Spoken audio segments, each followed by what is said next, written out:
60க்கும் மேற்பட்ட கேமராக்களை அவருடைய பிரச்சார வாகனத்துல வந்து நடிகர் விஜய் அவர்கள் வந்து பயன்படுத்தினதாக குற்றச்சாட்டு எழுந்திருக்கு.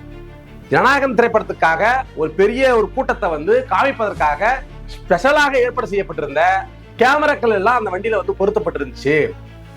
அதையெல்லாம் வந்து திட்டமிட்டே வந்து அவர் விஜய் அவர்கள் வந்து ஜனங்களை வந்து கூட்டி நெருக்கடியை உருவாக்கி அந்த காட்சிகளை படம் பிடிச்சு தன்னுடைய திரைப்படத்துல வந்து பயன்படுத்துறதுக்காகத்தான் இந்த மாதிரி ஏற்பாடுகளை செஞ்சு அவர் வந்து வேண்டுமென்றே திட்டமிட்டே இந்த இவ்வளவு பெரிய மரணங்கள் ஏற்படும் சொல்லி குற்றச்சாட்டுகளை வைக்கிறாங்க.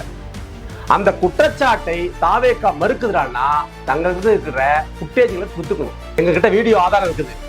யார் யாரெல்லாம் உள்ள வந்து சதி செஞ்சாங்க, யாரு திமுக மீது நீங்க குற்றச்சாட்டு வைக்கிறீங்கல்ல, டிஎம்கே அந்த மாதிரி வந்து ஒரு கீழ்த்தரமான வேலை செஞ்சிருந்தா உங்ககிட்ட 60க்கும் மேற்பட்ட கேமராக்கள் பொருத்தப்பட்ட வாகனத்தில் எடுக்கப்பட்ட ஃபுட்டேஜ்களை வந்து நீங்க கொடுத்து உதவி இருக்கலாம். எங்க தொண்டர்களுக்கு இந்த பாருங்க இந்த மாதிரி அநியாயங்கள்லாம் நடந்திருக்குது, திட்டமிட்டே வந்து உள்ள நுழைஞ்சி இந்த மாதிரி வந்து மக்களை வந்து கொண்டிருக்காங்க. நீங்க கரூர் 41 பேர் மரண வழக்கு வந்து சிபிஐக்கு மாற்றப்பட்டிருக்கு. சிபிஐக்கு மாற்றப்பட்டதை நடிகர் விஜய் அவர்கள் வந்து ட்விட்டர் பக்கத்துல வந்து நீதி வெல்லும் சொல்லி 2 தினங்களுக்கு முன்னாடி வந்து பதிவு செஞ்சு மேடையிலே பாராட்டி கொண்டாடினவர் தான் விஜய் அவர்கள். நரேந்திர மோடி அவர்கள் வந்து முதல் பிரதமர் ஆன போது வந்து அவருக்கு ஆலோசனை வழங்கி நரேந்திர மோடியே வந்து பிரதம மந்திரி ஆக்கினவர் பிரசாந்த் கிஷோர். அதனால அவர் வந்து நமக்கு வந்து ஆலோசனை வழங்கினா நம்ம வந்து தமிழ்நாட்டின் முதலமைச்சர் ஆயிடலாம் அப்படிங்கிற ஒரு நம்பிக்கையில விஜய் அவர்கள் வந்து வெகுவாக பாராட்டினாரு பிரசாந்த் கிஷோர். அந்த பிரசாந்த் கிஷோரு அவர் ஒரு கட்சியை தொடங்கி அந்த கட்சியை வந்து தேர்தல் சந்தித்த போது மிகப்பெரிய தோல்வி அடைஞ்சது.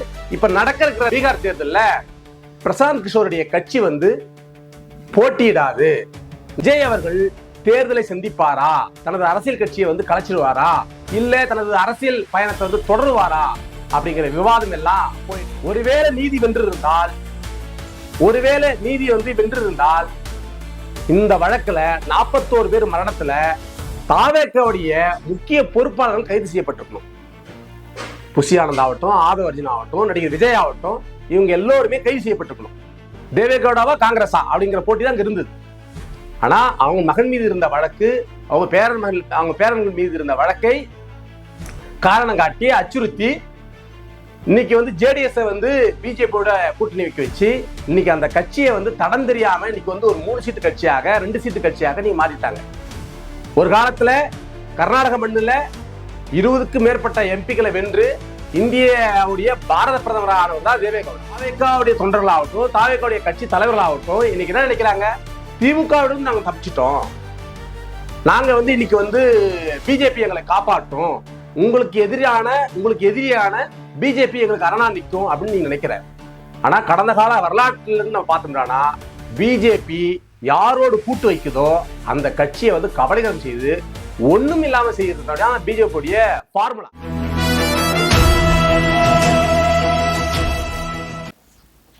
வணக்கம். கரூர் 41 பேர் மரண வழக்கு வந்து சிபிஐக்கு மாற்றப்பட்டிருக்கு. இந்த சிபிஐக்கு மாற்றப்பட்டதை நடிகர் விஜய் அவர்கள் வந்து ட்விட்டர் பக்கத்துல வந்து நீதி வெல்லும் சொல்லி 2 தினங்களுக்கு முன்னாடி வந்து பதிவு செஞ்சிருந்தாரு. தமிழ்நாடு அரசு ஏற்பாடு செஞ்சிருந்த அருணா ஜெகதீஷன் தலைமையிலான அந்த விசாரணை குழு வந்து கலைக்கப்பட்டிருக்காங்க. அதே போல சென்னை உயர் நீதிமன்றம் வந்து அமைச்சிருந்த அஸ்லா கார்க் தலைமையிலான அந்த குழு வந்து கலைக்கப்பட்டு சிபிஐக்கு இந்த வழக்கு வந்து மாற்றப்பட்டிருக்கு. இந்த சிபிஐக்கு இந்த வழக்கு மாற்றப்பட்டதை வந்து டிவிகே தொண்டர்கள் வந்து கொண்டாடி தீர்க்கிறாங்க சோசியல் மீடியாவில். சிபிஐக்கு கரூர் வழக்கு வந்து மாற்றப்பட்டதுனால டிவிகேவுக்கு என்ன மாதிரியான லாபங்கள் ஏற்பட போகுது, அதே போல டிவிகேவுக்கு வந்து அரசியல் ஆலோசனை வழங்கி வந்த பிரசாந்த் கிஷோர் அவர்கள் வந்து பீகார் தேர்தலில் நான் நிற்க போவதில்லை அப்படின்னு சொல்லி அறிவிச்சிருக்காரு. விஜய் அவர்கள் வந்து அரசியலுக்கு வந்தபோது அவரை வெகுவாக பாராட்டி அவரை மேடையிலே பாராட்டி கொண்டாடினவர் தான் விஜய் அவர்கள். நரேந்திர மோடி அவர்கள் வந்து முதல் பிரதமர் ஆன போது வந்து அவருக்கு ஆலோசனை வழங்கி நரேந்திர மோடியே வந்து பிரதம மந்திரி ஆக்கினவர் பிரசாந்த் கிஷோர். அதனால அவர் வந்து நமக்கு வந்து ஆலோசனை வழங்கினா நம்ம வந்து தமிழ்நாட்டின் முதலமைச்சர் ஆயிடலாம் அப்படிங்கிற ஒரு நம்பிக்கையில விஜய் அவர்கள் வந்து வெகுவாக பாராட்டினாரு பிரசாந்த் கிஷோர். அந்த பிரசாந்த் கிஷோரு அவர் ஒரு கட்சியை தொடங்கி அந்த கட்சியை வந்து தேர்தல் சந்தித்த போது மிகப்பெரிய தோல்வி அடைஞ்சது. இப்ப நடக்க இருக்கிற இந்த பீகார் தேர்தல்ல பிரசாந்த் கிஷோருடைய கட்சி வந்து போட்டியிடாது, நாங்கள் வந்து மக்கள் தொண்டே செய்யறதுக்கு நாங்கள் தயாரா இருக்கிறோம் சொல்லி அறிவிச்சிருக்காரு. இந்த சூழல்ல தான் இந்த வழக்கு வந்து சிபிஐக்கு மாற்றப்பட்ட பிறகு, கரூர் வழக்கு வந்து சிபிஐக்கு மாற்றப்பட்ட பிறகு விஜய் அவர்கள் தேர்தலை சந்திப்பாரா, தனது அரசியல் கட்சியை வந்து கலைச்சிடுவாரா, இல்ல தனது அரசியல் பயணத்தை வந்து தொடருவாரா அப்படிங்கிற விவாதம் எல்லாம் போயிட்டு இருக்கு. அது குறித்து தான் இந்த வீடியோவில் நம்ம பார்க்க இருக்கிறோம்.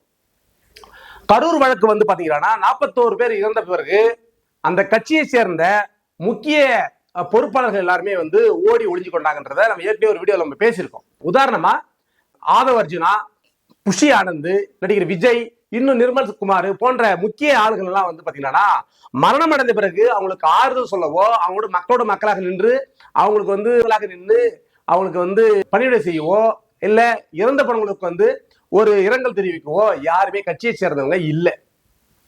இந்த மரணம் நிகழ்ந்த உடனே எங்க நம்ம வந்து காவல்துறை வந்து நம்மளை வந்து கைது பண்றோமோ அப்படிங்கிற பயத்துல எல்லோரும் ஓடி போய் ஒளிஞ்சுக்கிட்டாங்க. ஒவ்வொருவராக வெளியே வர ஆரம்பிச்சாங்க. இந்த வழக்கு வந்து சிபிஐ மாற்றப்பட்ட பிறகு, இந்த சிபிஐ வழக்கு மாற்றப்பட்ட பிறகு நடிகர் விஜய் அவர்கள் வந்து நீதி வெல்லும் அப்படின்னு சொல்லி தனது ட்விட்டர் பக்கத்துல வந்து பதிவு செஞ்சிருக்காரு. என்ன நீதி வெல்லும்? யாருக்கிட்ட இருந்து யாருக்கு நீதி வெல்லும்? சிபிஐக்கு மாற்றப்பட்டதுதான் நீதி வெல்லுமா? ஒருவேளை நீதி வென்று இருந்தால் இந்த வழக்குல 41 பேர் மரணத்துல தாவேக்காவுடைய முக்கிய பொறுப்பாளர்கள் கைது செய்யப்பட்டிருக்கணும். புஷி ஆனந்த் ஆகட்டும், ஆதவ் அர்ஜுன் ஆகட்டும், நடிகர் விஜய் ஆகட்டும், இவங்க எல்லோருமே கைது செய்யப்பட்டிருக்கணும். இவங்க எல்லோருமே கைது செய்து உள்ள வச்சிருக்கணும். அப்படி செஞ்சிருந்தா மட்டும்தான் அது நீதி வென்று இருக்குன்னு நம்ம சொல்ல முடியும். சரி, ஒருவேளை அப்படி இல்லைன்னா சென்னை உயர் நீதிமன்றத்தால நீதி விசாரணை, சிறப்பு புலனாய்வு விசாரணை நடத்துறதுக்கு ஒரு குழு அமைச்சிருந்தாங்க. அஸ்லாகார் தலைமையில வந்து ஒரு குழு அமைச்சிருந்தாங்க. அவர் தலைமையில இந்த விசாரணை பண்ணி இதுக்கெல்லாம் இந்த நடந்த இந்த மரணத்துக்கெல்லாம் யார் காரணம் அப்படின்னு சொல்லி கண்டுபிடிக்கப்பட்டு தண்டனை கொடுக்கப்பட்டிருந்தா நீதி வென்றிருக்குன்னு நம்ம சொல்லிக்கலாம். எத்தனை 60க்கும் மேற்பட்ட கேமராக்களை அவருடைய பிரச்சார வாகனத்துல வந்து நடிகர் விஜய் அவர்கள் வந்து பயன்படுத்தினதாக குற்றச்சாட்டு எழுந்திருக்கு. ஜனநாயகம் திரைப்படத்துக்காக ஒரு பெரிய ஒரு கூட்டத்தை வந்து காமிப்பதற்காக ஸ்பெஷலாக ஏற்பாடு செய்யப்பட்டிருந்த கேமராக்கள் எல்லாம் அந்த வண்டியில வந்து பொருத்தப்பட்டிருந்துச்சு. அதையெல்லாம் வந்து திட்டமிட்டே வந்து அவர் விஜய் அவர்கள் வந்து ஜனங்களை வந்து கூட்டி நெருக்கடியை உருவாக்கி அந்த காட்சிகளை படம் பிடிச்சு தன்னுடைய திரைப்படத்துல வந்து பயன்படுத்துறதுக்காகத்தான் இந்த மாதிரி ஏற்பாடுகள்லாம் செஞ்சு அவர் வந்து வேண்டுமென்றே திட்டமிட்டே இந்த மாதிரி வந்து ஒரு கூட்டத்தை கூட்டினாரு. அதனாலதான் இந்த இவ்வளவு பெரிய மரணங்கள் ஏற்பட்டதுன்னு சொல்லி குற்றச்சாட்டுகளை வைக்கிறாங்க. அந்த குற்றச்சாட்டை தாவேக்கா மறுக்குதுறான்னா தங்களுக்கு இருக்கிற புட்டேஜ்களை கொடுத்துக்கணும். யாருக்கு? விசாரணை குழுக்கு வந்து கொடுத்துருக்கணும். எங்க கிட்ட வீடியோ ஆதாரம் இருக்குது. யார் யாரெல்லாம் உள்ள வந்து சதி செஞ்சாங்க. யாரு? திமுக மீது நீங்க குற்றச்சாட்டு வைக்கிறீங்கல்ல, திமுக ஆதரவான ஆட்கள் நம்ம கிடையாது. ஆனா தாவேக்கா வந்து திமுக மீது வந்து குற்றச்சாட்டை வைக்குது. ஒருவேளை டிஎம்கே அந்த மாதிரி வந்து ஒரு கீழ்த்தரமான வேலை செஞ்சிருந்தா உங்ககிட்ட 60க்கும் மேற்பட்ட கேமராக்கள் பொருத்தப்பட்ட வாகனத்தில் எடுக்கப்பட்ட புட்டேஜ்களை வந்து நீங்க கொடுத்து உதவிருக்கலாம். எங்க தொண்டர்களுக்கு இந்த பாருங்க, இந்த மாதிரி அநியாயங்கள்லாம் நடந்திருக்குது, திட்டமிட்டே வந்து உள்ள நுழைஞ்சி இந்த மாதிரி வந்து மக்களை வந்து கொண்டிருக்காங்கன்னு நீங்க காமிச்சிருக்கலாம். அது மட்டும் இல்லாம இந்தியா முழுவதும் உள்ள பல்வேறு ஊடகத்தினுடைய கேமராக்கள் பொருத்தப்பட்டு அன்னைக்கு வந்து பதிவு செய்யப்பட்டது.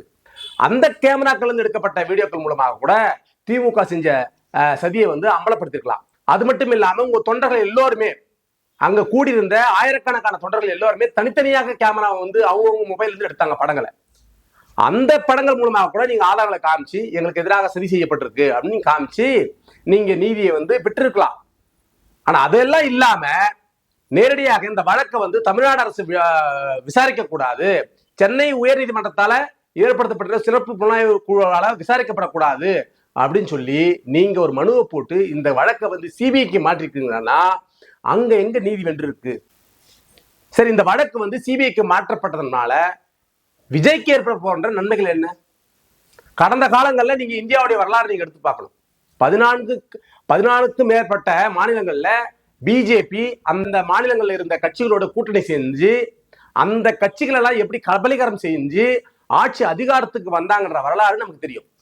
அஜித் பவரை மிகப்பெரிய வந்து ஒரு ஊழல்வாதின்னு சொல்லி அந்த அஜித் பவரின் ஆதரவோடு ஆட்சிக்கு வந்து பிறகு அவங்க என்னென்னலாம் செஞ்சாங்கன்றது நமக்கு தெரியும். அதே போல நான் வாழ இருந்த கர்நாடக மண்ணில் காங்கிரஸ் ஜேடிஎஸ் இந்த 2 கட்சிக்குமான போட்டி தான் இங்க இருந்தது. தேவேகவுடாவா காங்கிரஸா அப்படிங்கிற போட்டி தான் இங்க இருந்தது. ஆனா அவங்க மகன் மீது இருந்த வழக்கு, அவங்க பேரன்கள் மீது இருந்த வழக்கை காரணம் காட்டி அச்சுறுத்தி இன்னைக்கு வந்து ஜேடிஎஸ் வந்து பிஜேபியோட கூட்டணி வைக்க வச்சு இன்னைக்கு அந்த கட்சியை வந்து தடம் தெரியாம இன்னைக்கு வந்து ஒரு 3 சீட்டு கட்சியாக 2 சீட்டு கட்சியாக நீங்க மாறிட்டாங்க. ஒரு காலத்துல கர்நாடக மண்ணில் 20க்கும் மேற்பட்ட எம்பிக்களை வென்று இந்தியாவுடைய பாரத பிரதமர் ஆனவர் தான் தேவேகவுடா. இன்னைக்கு அவங்க குடும்பத்தையும் அந்த கட்சியை வந்து நீ கபலீகரம் செய்தது பிஜேபி. அதே போலதான் நாளைக்கு வந்து தாவேக்காவும் செய்யும். தாவேக்காவுடைய தொண்டர்களாகட்டும், தாவேக்காவுடைய கட்சி தலைவர்களாகட்டும், இன்னைக்கு என்ன நினைக்கிறாங்க, திமுகவிடம் நாங்க தப்பிச்சிட்டோம், நாங்க வந்து இன்னைக்கு வந்து பிஜேபி எங்களை காப்பாற்றும், உங்களுக்கு எதிரியான பிஜேபி எங்களுக்கு அரணா நிற்கும் அப்படின்னு நீங்க நினைக்கிற. ஆனா கடந்த கால வரலாற்றுல இருந்து நம்ம பார்த்தோம்னா பிஜேபி யாரோடு கூட்டு வைக்குதோ அந்த கட்சியை வந்து கபலீகரம் செய்து ஒண்ணும் இல்லாம செய்யறதுனால பிஜேபியுடைய ஃபார்முலா. அப்படி இருக்கப்போ இப்ப என்ன பிஜேபி என்ன பண்ணும் தாவேக்கா அப்படின்னா, தாவேக்காவுக்கு நெருக்கடி கொடுக்கும், சிபிஐ மூலமா மிரட்டும், உங்களை எல்லாம் சிறைப்படுத்துவோம், உங்க கட்சியை இல்லாம தடம் தெரியாம ஆக்கிடுவோம், உங்க கட்சியில் இருக்கிற முக்கிய பொறுப்பாளர்களை தூக்குவோம் அப்படின்னு சொல்லி உங்களை அச்சுறுத்தி உங்களை கூட்டணிக்கு அழைக்கும். இப்ப கடந்த மேடைகள்ல கடந்த பொதுக்கூட்டங்கள்ல நீங்க பேசுறீங்கல்ல, எங்களுடைய கொள்கை எதிரி பிஜேபி, எங்களுடைய அரசியல் எதிரி திமுக அப்படின்னு பேசுறீங்கல்ல, இனிமேல் அந்த வாய்ச்சாடல் எல்லாம் இனி மேடைகள்ல வந்து பிஜேபிக்கு எதிராக விஜய் அவர்கள் பேச முடியாது. உங்களுக்கு வாய்ப்பூட்டு போடும் பிஜேபி. அப்போ உங்களுக்கு ஒரு நெருக்கடியை கொடுத்து உங்களுக்கு கூட்டணிக்கு அழைக்க பார்க்கும், இழுக்க பார்க்கும். ஒருவேளை நீங்க வராத பட்சத்துல இல்ல இந்த தேர்தலில் மட்டும் நாங்க சமரசம் செய்துக்க மாட்டோம், நாங்க தனிச்சே நிக்கிறோம், நாங்க தனிச்சு நின்று தேர்தலை சந்திக்கிறோம் அப்படின்னு சொல்லி நீங்க அவங்க கிட்ட வந்து ஒப்பந்த அடிப்படையில் பேசிக்கொண்டாலும் கூட நீங்க பிஜேபிக்கு எதிராக இவ்வளவு நாள் நீங்க வச்ச வலிமையான வாதங்களை, வலிமையான விமர்சனங்களை இனி வைக்க முடியாது. அது பிஜேபி செய்யும் அந்த வேலையை. எப்படி 2016 தேமுதிகவுடைய கட்சி வந்து திமுக கூட்டணிக்கு எப்படி வரும் சொல்லி நாக்கை தொங்க போட்டுக்கொண்டு கருணாநிதி காத்து கொண்டிருந்தாரோ, அதை போல இன்னைக்கு எடப்பாடி பழனிசாமி அவர்கள் வந்து தாவேக்கா நம்ம கூட்டணிக்கு வருமா அப்படின்னு சொல்லி இன்னைக்கு காத்து கிடக்கிறாரு. உண்மையிலேயே எடப்பாடி பழனிசாமி அவர்கள் உண்மையான எதிர்கட்சி தலைவராக இருந்திருந்தா இந்த மரணத்துக்கு அவர் தான் நீதி கேட்டுக்கணும். நடந்திருக்கிற 41 மரணத்துக்கு நீதி கேட்க வேண்டிய பொறுப்பும் அக்கறையும் எடப்பாடி பழனிசாமிக்கு தான் இருந்தது. எடப்பாடி பழனிசாமி இந்த 41 பேருக்கான மரணத்துக்கான நீதியை கேட்டாரா?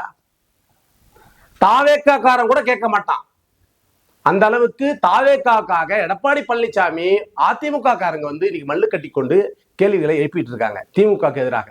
ஒருவேளை திமுகவே செஞ்சுக்கிட்டோம், உங்களுக்கு எதிராக வந்து சதி செஞ்சதாக ஆதவ அர்ஜுனா வந்து டெல்லியில இருந்து குற்றச்சாட்டை வைக்கிறார்.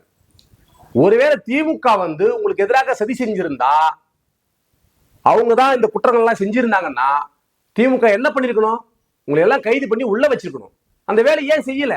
அப்ப உங்களை தப்பிக்க விட்டதே திமுக தான். அப்ப இந்த மலிவான விமர்சனத்தை மக்கள் பார்த்து கொண்டிருக்காங்க. எடப்பாடி பழனிசாமி தனது வலிமையான குற்றச்சாட்டுக்களை, வலிமையான விமர்சனங்களை வந்து தாவேக்கா மீது வந்து வச்சிருக்கணும். ஆனா அந்த வேலையை செய்யாம எப்படியாவது தாவேக்காவை நம்ம இழுத்துக்கலாமா, கூட்டணி அமைச்சு கொள்ளலாமா, பிஜேபி அதிமுக தாவேக்கா ஒரு மிகப்பெரிய ஒரு கூட்டணியை உருவாக்கி ஆட்சி கட்டுல போய் உட்காந்துடலாம்னு சொல்லி ஒரு மலிவான ஒரு அரசியலை தான் எடப்பாடி பழனிசாமி கூட அவர் செய்யறாரு. விஜய் அவர்கள் வந்து பிரசாந்த் கிஷோரை போல அரசியலை விட்டு விலகிடுவாரா? பிரசாந்த் கிஷோர் எப்படி வந்து தேர்தல் நான் சந்திக்க மாட்டேன், மக்கள் தொண்டு நான் ஆற்றுவேன் அப்படின்னு சொன்னாரோ அதே போல விஜய் அவர்களும் செய்வாரா? விலகிக் கொள்வாரா? அரசியல் இருந்து விலகிக் கொள்வாரா? தேர்தலை சந்திக்காம போயிடுவாரா? கட்சியை கலைச்சிடுவாரா? அப்படிங்கிற விவாதத்தை நம்ம சோசியல் மீடியால பார்க்க முடியுது. ஆனா விஜய் அவர்கள் வந்து ஒரு பெரிய கூட்டத்தை பார்த்துட்டாப்ல, கண்ணால பார்த்துட்டாப்ல. இது ஓபிஎஸ்க்கு கூடாத கூட்டம், சசிகலாவுக்கு கூடாத கூட்டம், தினகரனுக்கு கூடாத கூட்டம், இது வந்து காங்கிரசுக்கு கூடாத கூட்டம், அவர்களுக்கெல்லாம் கூடாத ஒரு கூட்டம் வந்து விஜய் அவர்களுக்கு வந்து இப்ப கூடுது. அதனால இந்த தேர்தலில் விஜய் அவர்கள் வந்து பிரசாந்த் கிஷோர் மாதிரி விலகி போயிடுவாரு, தேர்தலை சந்திக்க மாட்டாரு அப்படிங்கிறதுலாம் நடக்காத ஒரு காரியம். தாவேக்காவை கட்டுப்படுத்தி கபலீகரம் ஆடுவதற்கு விஜய் அவர்களோ தாவேக்கா கட்சியினரோ வந்து தானாக போய் தலையை கொடுத்துக்கிட்ட மாதிரி ஒரு சூழலை தான் ஏற்படுத்திக்கிட்டாங்க அப்படின்றது மட்டும் நம்ம கண்கூடாக நமக்கு தெரியுது. கடந்த காலங்களில் பிஜேபி பண்ண அரசியல் பித்தலாட்டங்கள் நமக்கு தெரியும். அதனால விஜய் அவர்களுக்கும் தாவேக்காவுக்கும் வந்து மிகப்பெரிய எதிர்காலம் தமிழ்நாட்டில் இருந்திருந்தாலும் கூட அவருக்கு கூடுகின்ற இந்த கூட்டத்தை, இந்த அரசியல் லாபத்தை முழுசாக வந்து பிஜேபி வந்து அறுவடை செய்வதற்கான வழிவகையை வந்து தாவேக்காவும் விஜய் அவர்களும் ஏற்படுத்தி கொடுத்துட்டாங்க அப்படின்றதுதான் இந்த வீடியோ நம்ம சொல்ல வரோம்.